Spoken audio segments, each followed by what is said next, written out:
여러분, 러시아가 우크라이나에 침공한 그 사건 알고 계시죠? 현재 진행형인 우크라이나 전쟁 이야기입니다. 벌써 전쟁이 발발한 지 약 3년이 지났다고 합니다. 그런데 이 전쟁은 3년이 지났는데도 끝날 기미가 전혀 보이지가 않습니다. 오히려 더 지금 격해지는 것 같아요. 우리의 대한민국은요, 이 우크라이나 전쟁이 최초 발발했을 때까지만 하더라도 우리나라의 경제 위기가 맞물려서 우크라이나 전쟁, 러시아 전쟁 이것에 대해서 굉장한 관심을 보였다라면 시간이 흐르면 흐를수록 저 멀리 있는 어떤 나라들의 전쟁 그뿐이 돼가는 것 같아요. 점점 관심도가 사그러들고 있죠. 그런데 최근에 북한이 다 들으셨겠지만 북한이 자신들의 특공대를 러시아와 우크라이나 전쟁의 최전선에 파병하면서 갑자기 우리나라가 우크라이나 전쟁에 대한 관심이 엄청나게 다시 한번 올라가고 있습니다. 여러분, 현재 우리나라는 세계 10대 경제 강국, 선진국 이런 얘기를 듣고 있죠. 다방면에서 남부럽지 않은 나라가 되었습니다. 그런데 우리가 잊지 말아야 될 것은요, 우리도 아주 오래전이긴 하지만 약 3년의 시간 동안 치열했던 전쟁의 역사가 있다는 것입니다. 그리고 이러한 전쟁이 얼마나 무섭고 인간들의 많은 행복을 뺏어가는지 우리는 잊으면 안 될 것입니다.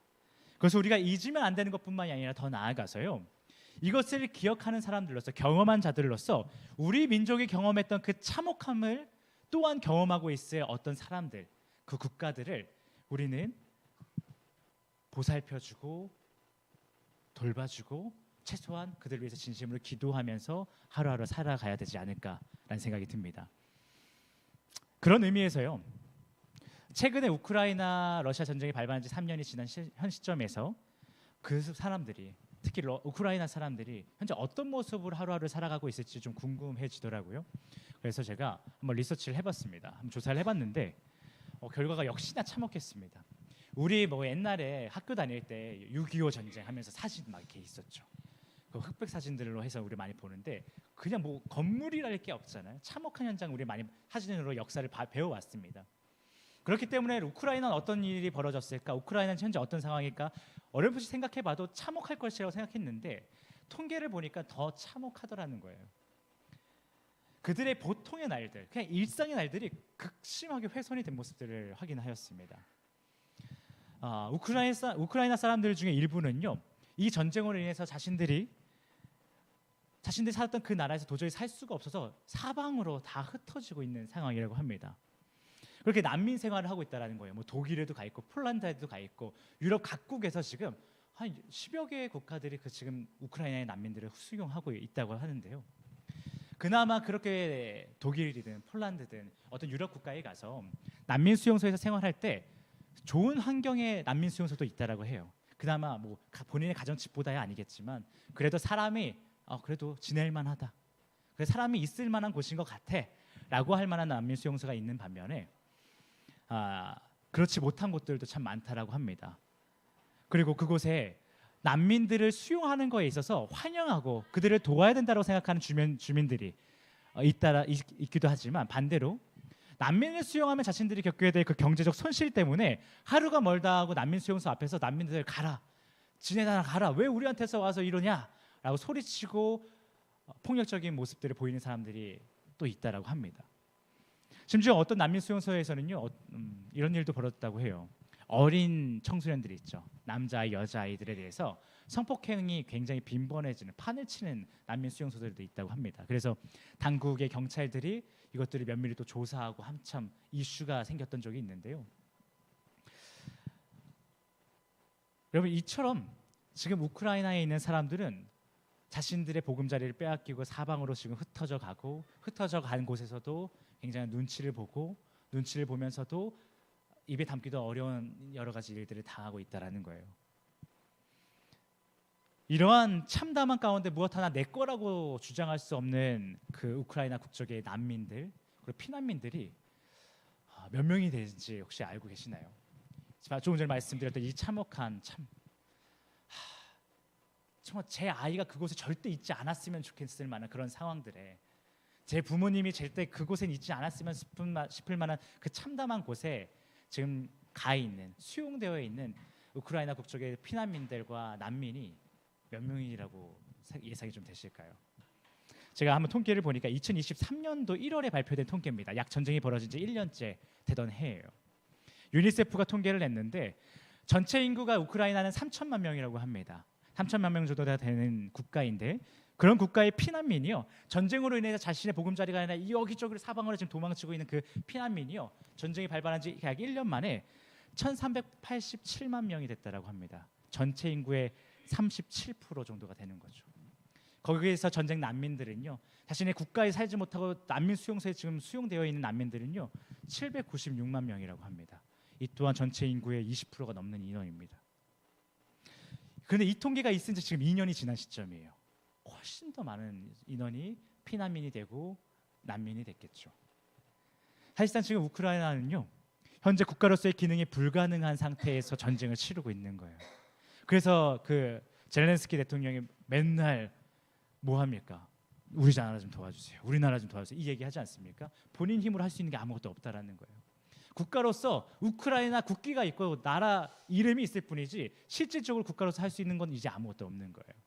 미국이 도와주고 유럽이 도와주지 않으면 안 되는 것이죠. 국민들도 마찬가지입니다. 가정이 다 파괴가 됐고요. 먹을 것, 입을 것, 마실 것이 없고요.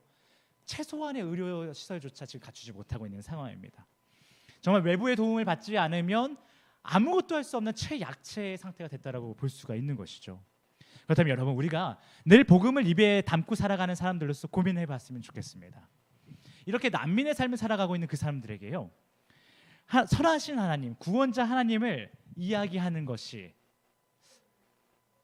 어떤 일이 벌어질까요? 내가 그 난민 생활하고 있는 사람들에게 하나님 참 선하시죠? 하나님은 구원자이시죠? 라고 말하는 것이 그들에게 신뢰가 되지 않을까? 혹은 그들에게 힘이 될까? 어떻게 생각하세요? 그들에게 단순하게 그냥 하나님이 선하십니다라고 말하는 게 아니라 우크라이나에 살고 있던 크리스찬들이 있잖아요. 그 크리스찬들에게 하나님 선하신 거 아시죠? 당신도 믿고 나도 믿잖아요. 그렇죠? 라고 우리의 믿음을 다시 한번 확인하자라고 말하는 이 한마디가 과연 그들에게 가능한 것일까요? 여러분이 우크라이나에 혹은 우크라이나 국민들이 수용되어 있는 난민 수용소에 비전 트립을 갔다고 생각해 보세요. 그들에게 우리가 무엇을 얘기할 수 있을까요? 부모를 잃어버리고 자녀를 잃어버리고 조금 전에 수용소에서 험한 일을 당했던 그 수용 난민들에게 하나님 참 선하시잖아요. 당신 그거 알고 계시죠? 라고 얘기하는 것이 가능하겠냐라는 거예요. 물론 이성적으로 생각해 보자면, 우리가 교회에서 배웠고 신학적으로 알고 있는 지식으로 생각해 보자면, 그들에게는 선하신 하나님과 만왕의 왕이신 하나님에 대해서 그 어느 때보다도 선포가 필요한 상황입니다. 그래서 의심하기 너무 좋은 기회잖아요. 진짜 집이 다 날아가 버리고 나라가 없어진 상황에서요. 그럼에도 불구하고 하나님이 선하십니다. 만왕의 왕이십니다. 그분이 당신들을 지키십니다라는 말이 얼마나 필요하겠냐라는 거예요. 그러나 실상 그 어느 것 하나 보장받을 수 없는 난민의 삶을 살고 있는 그들에게 하나님에 대한 믿음을 선포하고, 너희들도 그 선하신 하나님을 믿지 않냐라고 막 이렇게 선포하고 얘기하는 것, 쉬운 일은 아닐 것입니다. 굉장한 눈치가 보일 것이에요. 오히려 여러분과 저는요, 이렇지 않을까요? 난민의 삶을 살고 있는 그 친구가요, 어떤 한 친구가 우리에게 오더니 십자가 우리가 목걸이에 대고 막 비전트리 갔다고 생각해 보세요. 뭐 지저스 뭐 love you 막 이렇게 사이브 막 해서 갔다고 생각해 보세요. 근데 그 글을 보고 어떤 난민 친구가 와서 이렇게 얘기하는 거예요. 맞아요, 하나님은 선하시죠. 하나님 사랑입니다. 하나님이 나를 구원하셨습니다. 그는 나의 구원자입니다라고 우리에게 고백했다고 생각해 보세요. 한 명이라도 그렇게 고백하는 친구를 우리가 만나게 된다면 굉장한 감동과 굉장한 은혜를 받지 않을까라는 생각이 듭니다. 심지어 스스로의 삶에 만족이 없었던 나의 삶을 되돌아보면서 부끄럽게 여기는 순간을 마주하지 않을까 싶습니다. 이처럼 현재 우크라이나 국적의 난민들의 삶은요, 참혹한 그 자체이기 때문에 그들에게 도움을 주면 주지, 그들로 하여금 주님의 가르침을 따라 하나님은 선하신 분이라고 선포해 보세요. 하나님은 구원자라고 선포하세요. 혹은 당신이 예수의 가르침을 받은 자라면 예수와 같이 당신이 지금 난민의 삶이 힘들다라고 말하지 말고 더 어려운 사람을 도우면서 살아가 보세요. 당신이 믿는 만큼 믿음을 행위로 보여주세요. 라고 말하는 것, 그것을 바라는 사람들 아마 없을 것이라고 생각해요. 그냥 그들의 삶에서는, 지금 난민의 삶은 그 삶, 참혹한 삶 가운데에서 하나님에 대한 믿음의 선포를 끊어지지만 아니하고 계속 고백만 한다면, 그것을 우리는 옆에서 바라보며 야, 그것만으로 귀하다, 그것만으로 충분하다라고 얘기하지 않을까 싶습니다. 그런데요, 아주 오래전에 현재 그 우크라이나 난민들과 비슷한 상황에 놓여 있던 자들이 있었습니다. 아주 오래전에요. 아니, 어쩌면 그들의 삶은요, 현재 우크라이나 난민들의 삶보다 더 참혹했을지도 모르겠습니다.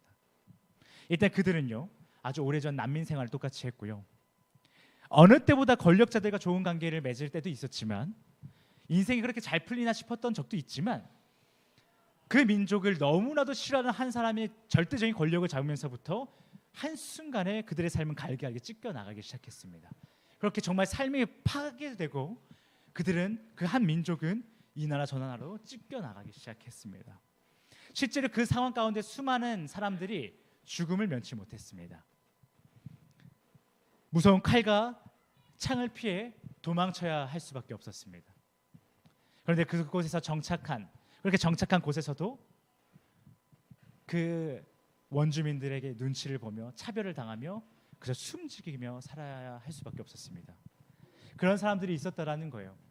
지금 이 피난민을 오면서 내 가족이, 내 자녀가 죽음을 당하고 내 친구가 죽음을 당했는데, 그것에 대해서 슬퍼할 겨를도 없이 숨죽여서 조용조용 살아야 했던 어떤 한 민족들이 있었다라는 것이에요. 이렇게 죽음과 이별이라고 하는 인간이 경험할 수 있는 가장 극단적인 슬픔을 경험하면서도 그런 슬픔을 느낀 자신을 돌보지도 못하면서 그저 처해진 하루하루를 살아가고 숨죽이며 조용조용 하루 먹을 것을 구걸하며 살았던 한 사람들이 있었다라는 거예요. 그들은 바로 누구냐 하면, 우리가 최근에 살펴보고 있는 야고보서의 수신자들입니다. 이 야고보의 편지를 받아본 사람들의 상황이 그랬다는 거예요. 현재 우리가 6.25 전쟁 때 우리의 모습, 우크라이나 난민들의 모습을 검색해서 보더라도 참혹한데요, 그 참혹함을 경험하면서 하루하루 살았던, 어쩌면 그보다 더 참혹함을 경험했을 사람들이요, 야고보서의 말씀을 야고보가 편지 보내줬어, 야고보 목사님이 편지 보내줬어 라고 하면서 받아봤던 그 사람들의 처지라는 것이에요. 그런데 그들이 그런 상황을 살아가다 보니까요, 난민의 삶을 살아가다 보니까 자신들이 이전에 붙들고 있던 삶의 기준, 신념, 믿음을 더 이상 지키기 어려워지기 시작했습니다. 여러분, 우리라도 그렇지 않겠습니까? 우리가 가지고 있던 어떤 기준, 신념이 나의 삶이 송두리째 파괴된 그 순간에 지키기는 쉽지 않겠죠. 그들은요, 예수의 가르침을 근거로 누군가를 위해서 희생하고 섬기는 삶, 그전에는 살았을지 모르겠지만, 열심히 누구보다 살았을지 모르겠지만, 자신들의 민족이 풀뿌리 흩어지고 난민이 되고 참혹한 삶을 하루하루 살다 보니까 예수님의 가르침대로 살아가는 것이 엄두가 나지 않기 시작했습니다. 내 삶이 지금 내 코가 석자인데 누구를 위해서 헌신한다, 섬긴다, 희생한다, 그것이 말이 안 되는 상황이었던 거예요. 자신들이 갖고 있던 그 기존의 신념과 삶의 기준이 예수 그리스도의 가르침대로 살아가다 보면, 혹 그들이 포기하지 않고 살아간다고 한다면 어떤 일이 벌어질까 한번 예상했을 때, 당시 사회에서 예수 그리스도의 가르침이 굉장히 유별난 가르침이었거든요. 우리 교회에서는 희생하세요, 헌신하세요, 고난 가운데를 뛰어드세요라는 말이 너무나도 익숙하잖아요. 그런데 이 야고보의 편지를 받은 이 수신자들이 흩어진, 도망간 그곳에는요, 그것이 흔한 일반적인 모습은 아니었다는 거예요. 유별난 가르침이었어요.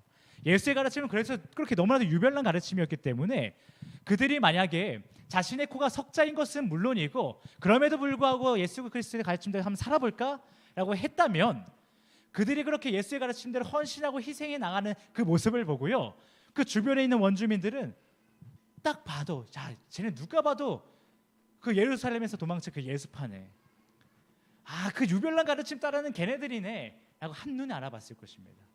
그럼 그걸 어떻게 됐겠습니까? 그렇게 눈에 띄었으면 그들이 어떤 일이 그들에게 벌어졌겠습니까? 당시 그 예수파를 잡아다가 죽이고자 쫓아왔던 사방으로 난민들이 갔다라고 했던 그 모든 나라에 사방으로 쫓아다녔던 아주 열심 당원들이 있었다라는 거예요. 마치 바울 사도 예전의 모습처럼 말이에요. 바울 사도도 우리가 알고 있지 않습니까?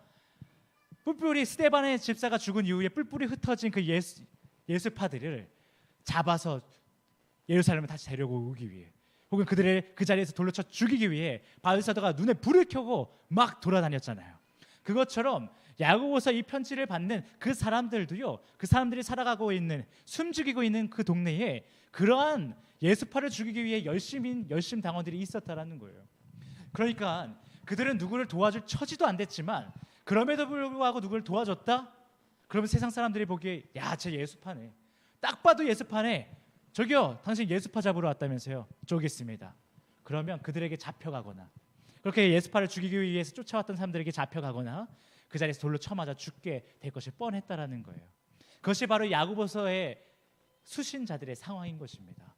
최소한 그들이요, 그 자리에서 잡혀가거나 돌로 쳐 맞아서 죽지 않았다라고 한들 그들의 삶에는 이미 쟨 예수파라고 하는 딱지가 탁 붙어서 더 이상 자신의 최소한의 보금자리, 최소한의 일거리를 보장받지 못하는, 다시 한번 길거리로 더 나앉게 되는 상황이 펼쳐질 것이라는 거예요. 이러한 시간을 하루하루 보내던 예수를 따르던 자들은요, 점차 자신들이 갖고 있던 신앙관을 바꾸기 시작해요.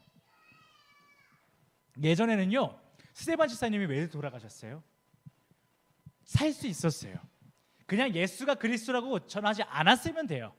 타협하면 되고 그냥 예수 공동체에 와서, 본인 교회에 와서만 야, 예수님이 짱이야 얘기하고 나가서는 야, 조용히 하자, 안 그러면 우리 죽을 수 있으니까 조용히 하자 했으면 스데반 집사 안 죽었을 거예요.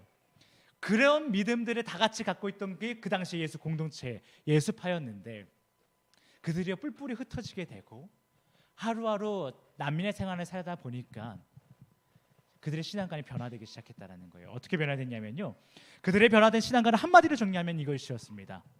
믿음이면 된다. 믿으면 돼. 믿음의 행함이 없는 것은 아쉬울지 모르겠지만 문제가 되진 않아. 너와 내가 구원받는 것, 하나님의 백성으로 그의 영원한 유업을 받는 것 문제되지 않아. 믿으면 돼 라는 것으로 그들의 신앙관이 바뀌기 시작해요. 더군다나 자신들의 그 처지에서는, 난민의 처지에서는요, 누군가를 위해서 헌신하고 희생하지 않는다고 해서 이상하게 누가 여길까요? 여길 사람 없다라는 거예요. 그냥 우리는 이런 상황에서 하나님이 여전히 선하신 하나님이야, 우리를 구원할 거야 라고 고백하기만 해도 충분하지 않니? 라는 신앙관으로 바뀌었다라는 거예요. 이러한 신앙관은요, 현재 대한민국에서 살아가는 적지 않은 그리스도인들의 신앙관과 비슷해 보입니다. 현재 이 땅에 살아가는 수많은 젊은이들이요, 희망이 보이지 않는다라는 얘기를 합니다. 많은 전문가들도 그렇게 얘기합니다. 답답함의 연속이고 도무지 상황이 나아지지 않는다라고 얘기합니다. 그러한 상황에서 기독교의 정체성과 가치관을 가지고 살아가는 것을 많은 기독교 청년들이 버겁다라고 얘기를 합니다. 세상의 보법과는 너무나도 다른 그리스도인의 한 걸음은요, 적지 않은 크리스천들로 하여금 이런 식으로 살다가는요, 세상으로 하여금 세상이 나에게 야, 너 참 유별나다, 너 참 이기적이다, 너 상식적이지 않다, 극단주의자다 라는 등의 말과 함께 이 시대에 뒤처진 사람으로서 나를 분류하기 시작할까 봐 그것이 두렵다라고 말하는 청년들이 굉장히 많습니다. 그렇게 기독교 청년들 사이에서도 기독교의 가치는 구닥다리 같고 힘이 없어 보이고 그것을 붙잡았다가는 큰일이 날 것만 같다라고 많은 사람들이 얘기를 합니다. 그래서 그런지요, 요즘 우리 교회에, 많은 한국 교회에 이런 문화가 생겨나기 시작해요. 이런 분위기가 감지되기 시작해요. 요즘 같은 세상에, 참 힘든 세상인데 청년이 주일마다 빠지지 않고만 나오는 게 어디야? 야, 조용히 해, 뭐 시키지 마. 장년들끼리 그런 얘기 하시죠. 야, 교회 나오기만 해도 된 거야 요즘. 괜히 청년들 힘들게 뭐 시키지 마. 이런 얘기들 합니다. 여기서 더 나아가서 만약에 그 청년이 나왔는데, 주일날 빠지지 않고 나왔는데, 야, 설교 시간에 아멘 하네. 야, 아멘 하는 거 들었어? 셀몬 시간에 막 얘기를 하세요. 야, 찬양 열심히 하던데 손 들고 막 찬양해. 야, 찬양하다가 막 울더라. 야, 무슨 일이 있는 거 아니야? 은혜 받았나 봐. 참 저 청년 믿음이 좋다라고 얘기를 합니다. 요즘 보기 드문 청년이라는 얘기를 합니다. 그러다 보니요, 믿음은 교회 안에서만, 공동체 안에서만 열심히 하고 교회 밖에 나가면 자신이 그리스도인이라는 것을 말하지 못하고 자신이 기독교인들께 살아가는 것을 오히려 두려워하는 청년들이 여기저기서 보여지고 있습니다. 이처럼 비그리스도인들이 함께하는 그 대중적인 장소에서는 익명의 크리스찬들이 난무하기 시작합니다. 무슨 말이냐면요, 그리스도인이라고 하는 자신의 정체성을 열심히 숨기면서 살아가는 사람들, 자신의 공동체에 와서만 그리스도인이 되는 청년들, 세상에 나가서는 크리스찬이라는 나의 이름을 가려버리는 청년들이 많이 생기고 있다는 것입니다. 그런데 그러한 모습이요, 오래전 야고보의 편지를 받아봤던 이 수신자들의 상황과 동일합니다. 그리고 오늘날 대한민국에 살아가는 참 많은 그리스도인들, 기독교인들의 삶에도 동일하게 보여지는 것 같습니다. 그런데 여러분, 당시 이 야고보의 편지를 받아본 사람들의 상황을 생각해 보자고요. 다시 한번 우리 생각해 보자고요. 그리고 오늘날 희망이 없다라고 말하는 많은 우리나라의 다음 세대들, 청소년들의 그들의 삶을 한번 관심 있게 들여다보자고요. 그 어려운 환경 가운데 예수의 가르침대로 희생과 헌신의 모습을 보이며 살아가지 못하더라도 입술을 열어서라도 하나님에 대한 믿음을 끊임없이 고백한다면 그것만으로는 사실 참 대단하다고 말할 만한 삶이지 않습니까? 그것이 사실이지 않습니까? 어떻게 난민의 삶을 살아가는데 누구를 도와요? 누군가를 위해 어떻게 희생해요? 어떻게 헌신해요? 지금 우리나라 청소년들요 정말 답이 없다라는 말이 맞습니다. 열심히 여러분 작년들의 그때 작년들의 때도 IMF도 있고 참 어려웠지만 돈을 벌면 집을 마련할 수 있고 돈을 벌면 미래를 그려볼 수 있었더라면 지금 청년들은 전혀 그렇지 않습니다. 그러니까 공부를 하고 내가 일을 하는 것이 의미가 없는 것이에요. 그러니까 오늘을 살아갈 뿐인 것이죠. 그런 청년들에게 누군가를 위해 희생하세요. 헌신하세요. 왜 당신의 신앙만 챙기십니까? 남들을 위해서도 살아가셔야죠. 복음을 전하셔야죠. 이렇게 말하는 것 참 어려운 것이 사실입니다. 현재 여러분과 제가 살아가는 대한민국만 보더라도 예전처럼 개인 한 명이 노력한다고 해서 그의 경제적인 상황이 드라마틱하게 바뀝니까? 그럴 수 없어요.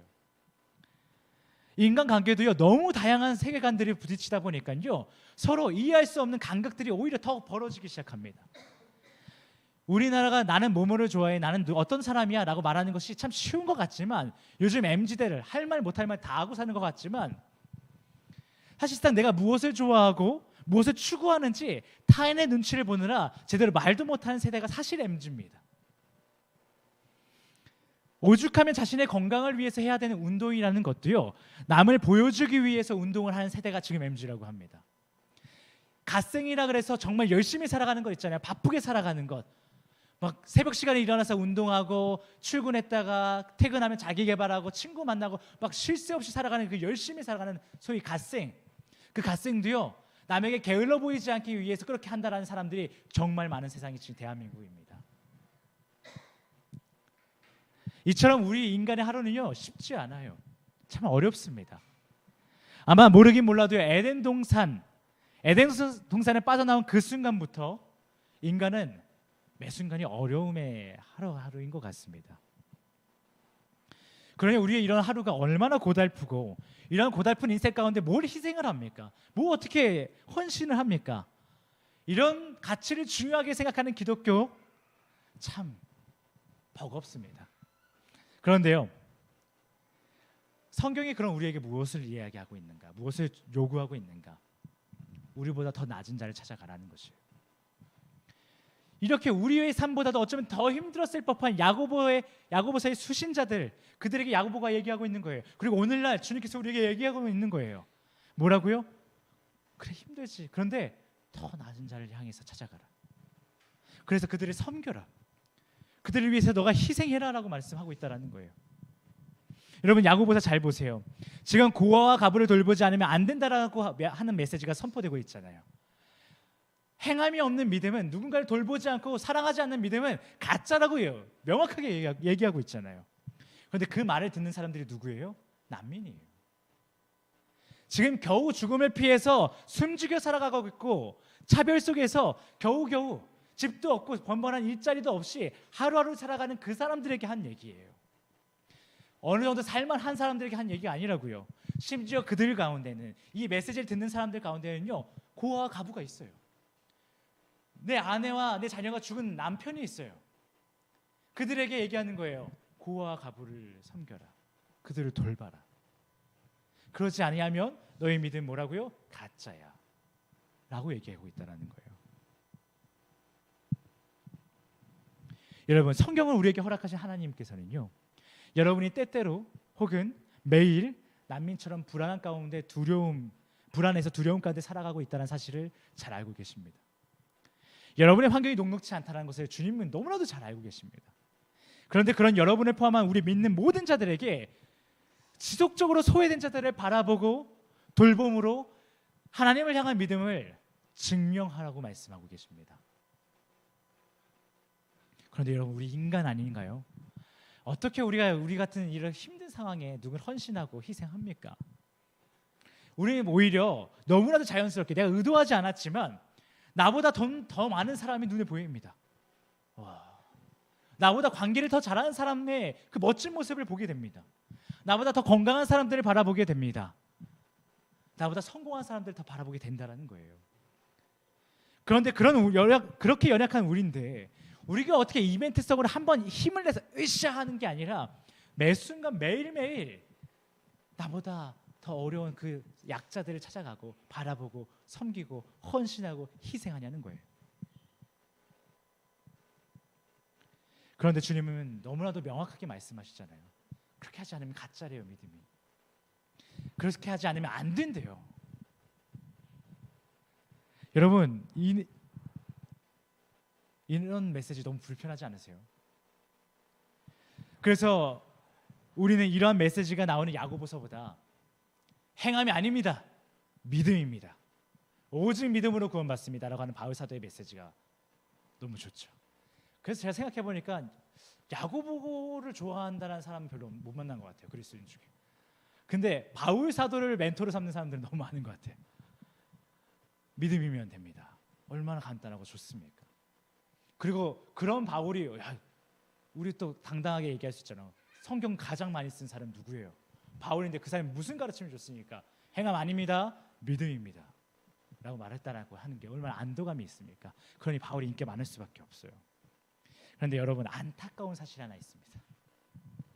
행위가 아닌 믿음으로 구원받습니다라고 말했던 그 바울 사도가요, 갈라디아서 5장 6절에, 이건 그냥 대표로 제가 하나 따온 건데요, 사실상 수많은 가르침 가운데 이런 얘기를 합니다. 그리스도 예수 안에서는 할례나 무할례나 효력이 없으되 사랑으로서 역사하는 믿음뿐이니라. 아멘. 여기서 바울 사도가요, 할례나 무할례는 효력이 없어요 라고 말했다고 해서 이것이 마치 어떤 행위가 의미 없는 것처럼 보여질 수 있는데 그게 아니에요. 율법주의자들의 그 율법주의적인 행위를 얘기하고 있는 거예요. 그것이 의미 없다는 얘기를 하고 있는 것이고, 로마서에서도 얘기하고 바울 사도가 수없이 얘기하는 행함이 아닙니다라고 하는 그 행함인 무엇이냐 하면 율법주의자들의 그 율법주의적인 태도를 얘기하는 거예요.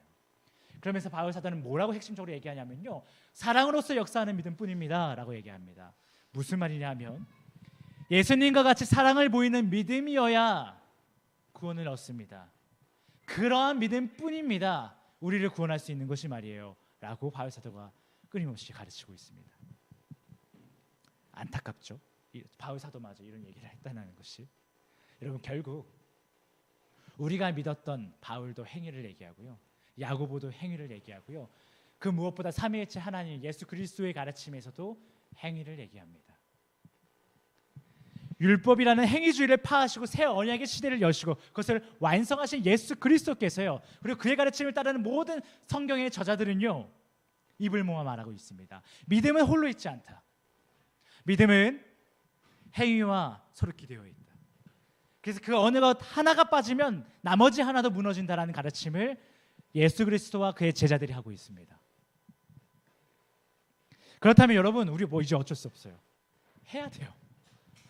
나보다 더 낮은 자, 나보다 더 어려운 자, 가장 이 세상에 낮은 자들을 찾아다녀야 돼요. 내가 돈이 없다고 생각한다면 더 돈이 없는 사람 찾아가시고요. 건강이 어렵다라면 건강에 대한 어려움이 있는 사람을 또 찾아가셔야 됩니다.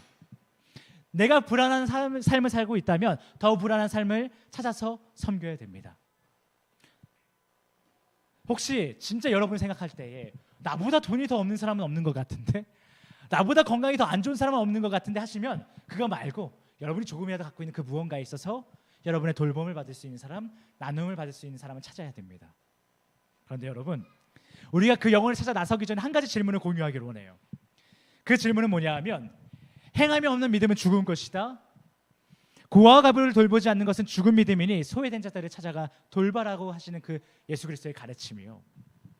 이 메시지가 물론 우리에게 감사를 상실한 우리의 삶을 회개하게 하고, 그래 내가 누군가를 섬겨야지라는 생각을 하게 만들지도 모르겠지만, 왜 우리 한편으로는 마음 가운데 답답함을 만들어낼까요? 아, 나도 힘든데 왜 또 헌신하고 그러래?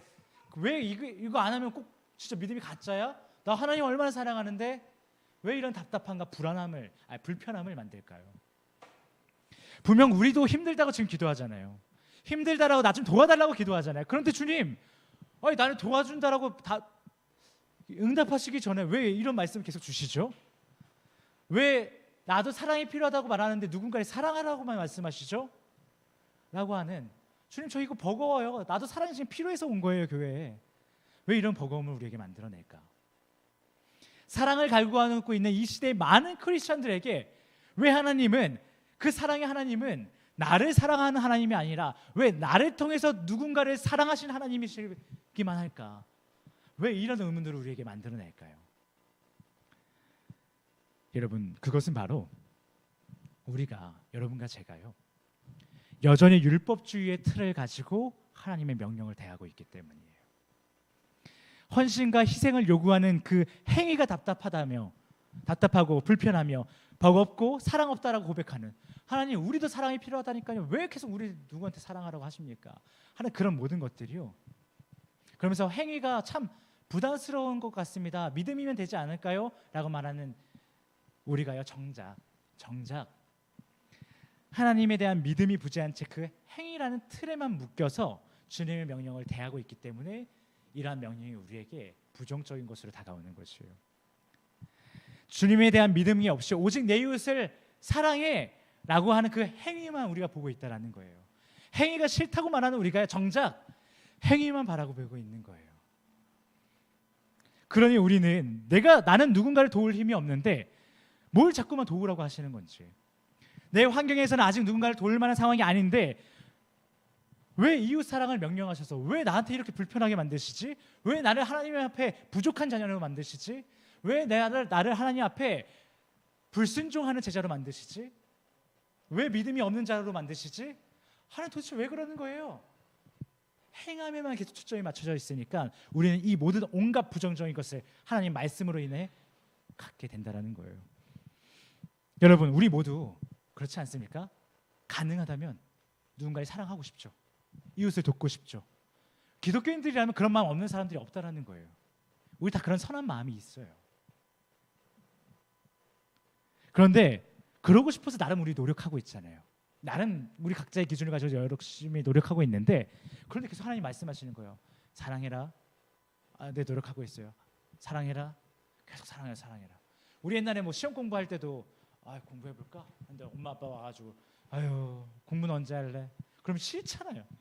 그런데 예수님께서 계속해서 그렇게 한다면, 그렇게 행함 없는 믿음은 죽은 것이라고 말씀한다면 더 이상 그 말씀 앞에 서고 싶지 않죠. 그러니까 집에서 공부하는 친구들이 요즘에 별로 없잖아요. 도서관 가고 북카페 가고 스터디 카페 가고 엄마 아빠의 관여받지 않는 곳에서 열심히 공부하잖아요. 점점 그래서 우리는 행함이 없는 믿음은 가짜야. 알아요. 우리 그거 알고 있고 그것을 위해서 노력하고 있어요. 그러니까 지금은 내가 행함이 아니다 오직 믿음이다 라고 하는 말씀 앞에 잠깐 서 있을게요. 좀 불편해요 주님, 좀 버거워요, 좀 속상해요 라고 하면서 이 말씀을 계속 등한시하고 믿음이면 된다는 말씀 앞에만 나의 자신의 기준을 해석하면서 서 있는 것이죠. 그래서 우리도 그렇고 아주 오래전에 있었던 야고보서의 수신자들도 그랬던 마음이어서 예수의 가르침을 누구보다 잘 지켰던 그들이 점점 신앙관에 변경하며 믿음이면 되는 것 같아. 언젠가 우리가 그럴 날이 오면 하나님이 우리를 구원해 주시고 우리의 나라를 회복시켜 주시면 그때 예수 그리스도의 가르침 다시 되새겨서 누군가를 위해 헌신하고 누군가를 섬기는 나라가 되자, 이런 생각을 하기 시작했다라는 거예요. 사랑하는 헤이스 패밀리 여러분, 우리는 야고보서의 수신자들처럼 생명력 없는 신앙관에 붙드는 사람들이 되지 않기를 예수 그리스도의 이름으로 축복합니다. 우리의 상황이 어떻든 간에 행위가 중요하다고 말씀하시는 그 주님의 그 명령을 바로 앞에서 마주하고 살아가기를 축복합니다. 여러분과 저는 홀로 있지 않고 늘 행위와 동행하는, 동반되는 믿음을 가진 자들이 되기를 진심으로 바랍니다. 이를 위해 우리는 이 시간 주님께서 우리에게 하신 명령, 즉 남민과 같은 우리의 삶일지라도 그 가운데 늘 고아와 가부를 돌보라고 하시는 그 주님의 말씀을 율법주의자들과 같이 도우라는 그 행위만이 아니라 그 행위에 믿음을 동반하여서 한번 바라보기 원합니다. 우리가 최근 살펴보고 있는 이 야고보서는요, 당시 각지에 흩어진 그리스도인들에게 준 편지이기도 하지만 훗날에 마지막 날에 하나님의 백성이라고 하는 그 하나님께 속한 자들에게 주는 메시지이기도 합니다. 이러한 특징을 고려했을 때 해당 야고보서 말씀은 행위와 함께 믿음을 이야기하고 있다면 그 믿음이라는 것은 당연히 주님께서 우리를 승리의 길로 인도하사 하나님의 나라로 들어가게 하실 것이라는 그 믿음을 동반하라는 이야기일 것입니다. 그러한 믿음을 가지고 고아와 가부를 돌보라 라고 얘기하는 것일 것입니다.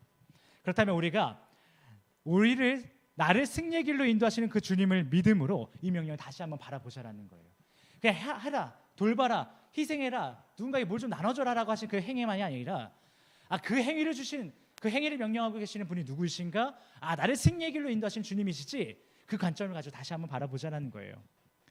이를 위해 우리는 먼저 여러분과 저의 인생이 비록 난민과 같은 상황일지라도, 누군가를 돕기 어려운 처지일지라도 앞서 언급한 믿음, 즉 우리를 구원하시는 하나님에 대한 믿음을 가지고 그가 명령하신 바에 순종함으로 고아 가부를 돌보았을 때 그 순종을 통해 우리에게 승리의 길이라고 하는 가장 좋은 것을 주실 주님을 믿고 행동하자라는 거예요. 이는 주님이 우리를 괴롭히는 분, 우리를 또 고생시키시네, 마음에 어려움을 주시네, 우리를 사랑하기보다 우리를 통해서 고아와 가부를 사랑하길 원하시는 분이시네 라는 오해를 벗어 던지고, 내가 고아와 가부를 돌보라고 하시는 그 명령에 순종했을 때 주님께서 나에게 어떤 가장 좋은 것을 주실까, 나를 어떻게 나의 더 좋은 인생으로 인도하여 주실까 라는 것을 기대하며 이 행위를 동반하자는 것이에요. 그런데 여러분, 우리 모두 알고 있을 것입니다. 무엇을 알고 있냐 하면, 여러분과 제가 갑자기 그래요? 그런 믿음 가지고 한번 해봅시다 해서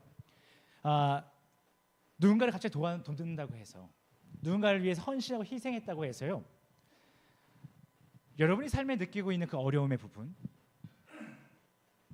혹은 패배감이 바로 해결될까요? 갑자기 없어질까요? 그렇지는 않다는 거예요. 우리가 그것을 미리 알고 행하자라는 거예요. 우리가 누군가를 위해서 헌신하자라고 주님의 말씀 앞에 결단하고 오늘부터 내일부터 당장 누군가를 위해서 희생한다고 해서 우리로 하여금 어려움을 느끼게 하고 혹은 패배감을 느끼게 하는 것들이 해결되지는 않는다라는 거예요.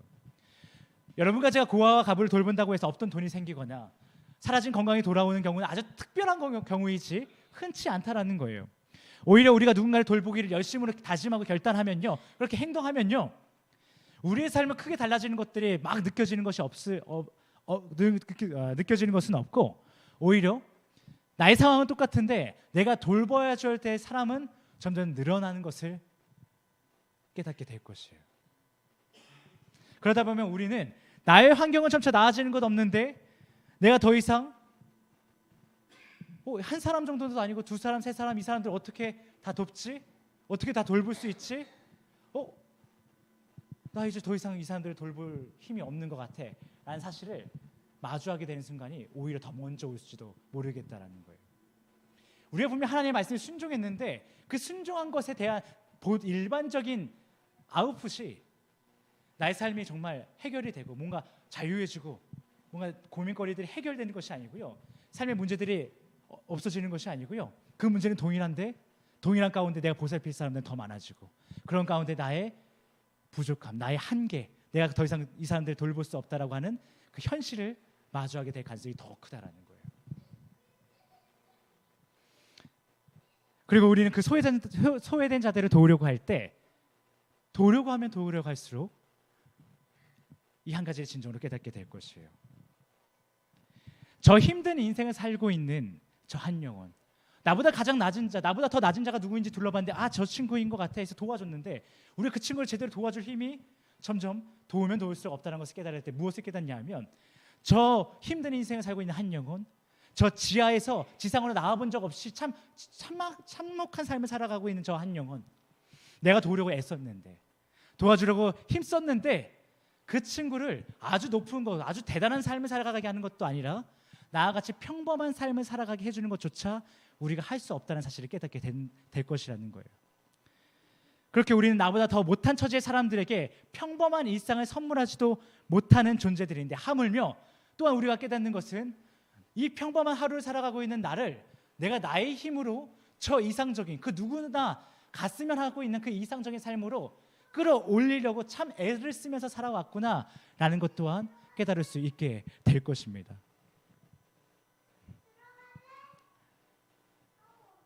우리가요, 나보다 낮은 곳에서 고통스러워하는 고아와 가부를 돌보며 그들의 섬기를 애썼지만, 결국 우리는 가장 낮은 곳에 있는 그들의 삶조차 작은 것 하나 바로 세워줄 수 없는 것을 경험함으로, 사실상 여러분과 제가 이 세상에서 스스로 할 수 있는 것이 참 아무것도 없구나라는 것을 경험하게 된다라는 것이에요.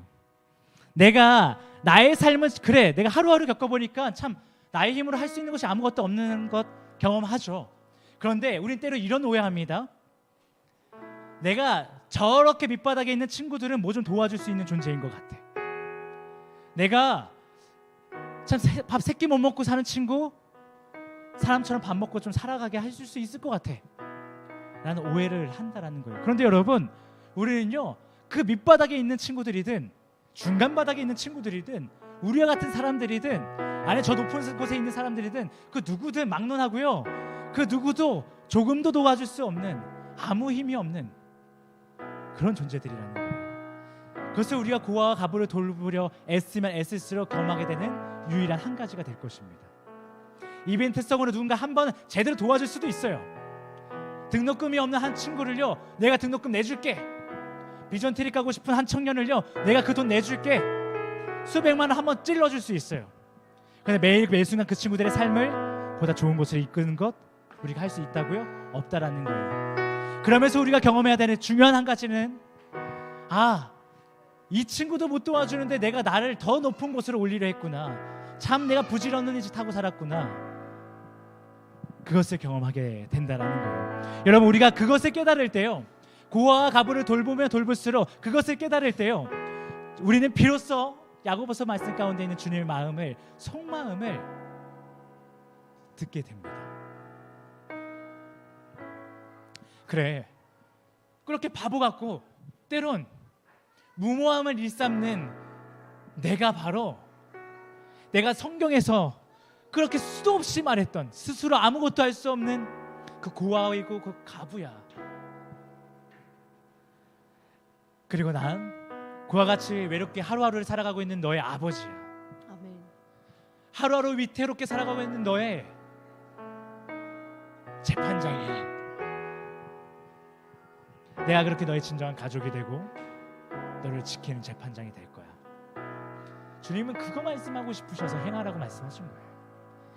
그 행함을 통해서 자신이 아무것도 아님을 좀 깨달아서, 스스로 아무것도 할 수 없는 고아이고 가부이라는 것을 깨달아서 너를 지키고자 아버지로 오신, 재판장으로 오신 나를 좀 보라는 거예요.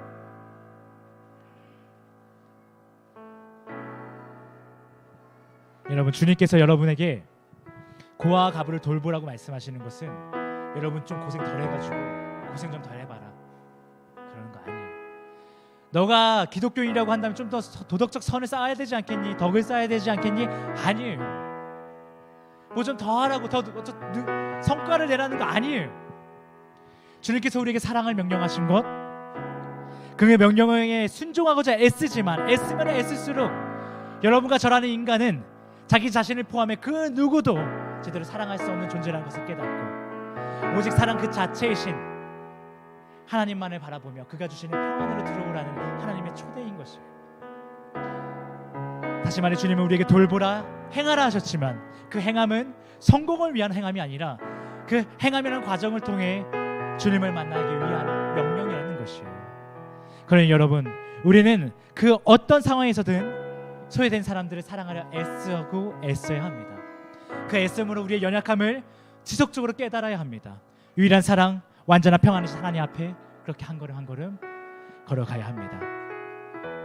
사랑하는 헬스 패밀리 여러분, 주님은 우리에게 고아와 가부를 사랑하라고 분명하게 말씀하셨습니다. 그렇지 않으면 우리의 믿음은 모두 가짜라고 말씀하셨습니다. 그리고 이 메시지를 통해 주님께서 여러분에게 말씀하십니다. 주님은 여러분 앞에서 가짜 신이 되지 않기 위해서 고아와 같이 외롭게 하루하루 보내고 있는 여러분을 절대로 내버려 두지 않으신다라고 이 말씀 가운데 이야기하고 계십니다. 너 고아와 가부를 재판장처럼 돌보지 않고 지키지 아니하면 네 믿음 가짜야라고 말씀하시는 주님의 그 메시지에는 내가 너의 재판장이 되기 위해서, 내가 너의 주가 되기 위해서 과부와 같이 살아가는 너의 위태위태한 하루를 반드시 지켜내고 말 거야. 그러지 않으면 난 너에게 가짜라고, 너가 나에게 가짜라고 말해도 좋아 라고 말씀하시는 것입니다. 그러니 우리 모두 주님의 이 약속을 믿고 이 말씀을 명령하는 바 세상에서 소외된 자들을 돌보며 살아가려 애쓰는 여러분과 제가 되기를 예수 그리스도의 이름으로 축복합니다. 이 시간 우리 믿음 결단의 찬양 올려드리기 원합니다.